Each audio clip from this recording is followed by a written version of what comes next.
అట్లాగే BJP party అందరూ కూడా కూడబలుపుకొని కాళేశ్వరం ప్రాజెక్టు మీద అపోహలు, అవాస్తవాలు, దుష్ప్రచారాలు చేస్తూ ఉన్నాయి.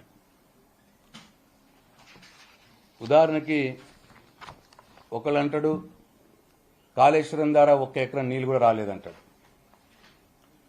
మేము దిగిపోయిన తర్వాత కూడా ఒక మేడిగడ్డ నుంచే కాదు, కాళేశ్వరం నీళ్లు, గోదావరి నీళ్లు ఎంఎండి ద్వారా, అట్లాగే అన్నపూర్ణ ద్వారా, మల్లన్న సాగర్ ద్వారా, కొండపోచమ్మ సాగర్ ద్వారా, ఇట్లా ఎస్ఆర్ఎస్పి పునర్జీవం ద్వారా అనేక రకాలుగా అనేక రిజర్వాయర్ల నుంచి, అనేక పంప్ హౌజ్ల నుంచి దాదాపు 20 లక్షల ఎకరాలకు సాగునీరు అందింది.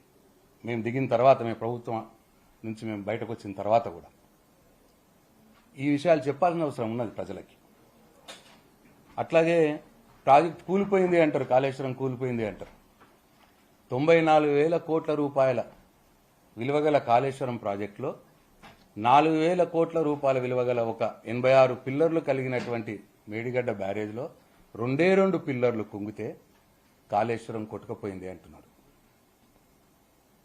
ఈ రోజు కూడా గత సంవత్సరం 15 లక్షల క్యూసెక్లను తట్టుకొని నిలబడ్డది కాళేశ్వరం ప్రాజెక్టు. ఈ రోజు కూడా నిటారుగా నిలబడి ఉన్నది మేడిగడ్డ బ్యారేజ్. రండి కలిసి